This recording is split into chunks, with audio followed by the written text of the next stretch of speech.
மகாராஜ்னு ஒரு ஹிந்தி படத்தோட தமிழ் டபிள்யூஷன் இன்னைக்கு ஆக்சுவல் நெட்ஃப்ளிக்ஸில் வர வேண்டியது. எதனால் இந்த படம் இப்போ வரல அப்படிங்கன்னா, இந்த படத்து மேலே இப்போ ஒரு கேஸ் போட்டிருக்காங்க. இந்த படத்தோட ஸ்டோரி எடுத்துக்கிட்டா ரியல் லைஃப் இன்சிடென்ட்டை பேஸ் பண்ணி தான் ட்ரூவாகவே இந்த படத்தை எடுத்திருக்காங்க. இந்த படத்தில் இருக்க ஸ்டோரி ரிலீஜியஸ் ப்ராப்ளம்ஸை கிரியேட் பண்ணும் அப்படின்றதுக்காக குஜராத்தில் உள்ள ஒரு கோர்ட்டில் கேஸ் போட்டிருக்காங்க. பட் ஒய்ஆர்எஃப் நிறைய சேலஞ்சஸை ஃபேஸ் பண்ணிட்டு இருக்காங்களாம் இந்த படத்தை ரிலீஸ் பண்ணாலும் இந்த படத்தினால எந்த விதமான ரிலீஜியஸ் ப்ராப்ளம்ஸும் ஏற்படக்கூடாது அப்படின்றத கிளியர் கட்டாக கோர்ட் சொல்லியிருக்காங்க. ஸோ எல்லாம் ஏற்று தான் ஒய்ஆர்எஃப் இந்த படத்தை மறுபடியும் நெட்ஃப்ளிக்ஸில் ரிலீஸ் பண்ணுற மாதிரி சொல்லியிருக்காங்க. பட் இப்போதைக்கு இந்த படத்தை ஹோல்ட் பண்ணி வச்சிருக்காங்க. ஸோ கேஸ் இன்னும் சால்வ் ஆகலையாம். ஸோ இன்னும் இந்த படத்து மேலே நிறைய வழக்குகள் தொடரப்பட்டு இருக்குதாம். இதனால் இந்த படம் இப்போ போஸ்ட் பண்ண இருக்கு. நம்ம ஒய்ஆர்எஃப் தான் இந்த படத்தை ப்ரொடியூஸ் பண்ணியிருக்காங்க.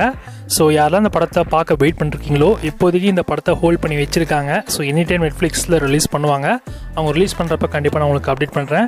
இப்போதைக்கு அவங்க ப்ரொமோஷன் கூட பண்ணலையாம். எதனால் அப்படிங்கன்னா, இந்த படத்தில் இருக்க அந்த ஸ்டோரியில் வர கிரியேட் ஆன ரிலீஜியஸ் இஷ்யூ. ஸோ அதை பற்றி கொஞ்சம் கான்ட்ரவர்சி போயிருக்கிறதுனால இப்போ இந்த படத்தை ஹோல்ட் பண்ணி வச்சுருக்காங்க. ஸோ பார்ப்போம்.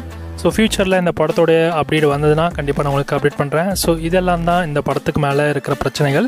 ஸோ எல்லாமே இது உங்களுக்கு புரிஞ்சிருக்கும்னு நம்புகிறேன். எப்போ இந்த படம் வரும் அப்படின்னு கேட்டிங்கன்னா, ஸோ நெட்ஃப்ளிக்ஸும் ஒய்ஆர்எஃப்பும் சரி, ஸோ இந்த படத்து மேலே இருக்கிற கேஸை சால்வ் பண்ணிட்ட பிறகு தான் இந்த படத்தை நமக்காக ரிலீஸ் பண்ணுவாங்க நெட்ஃப்ளிக்ஸில். அது வரைக்கும் நம்ம வெயிட் பண்ணி தான் ஆகணும்.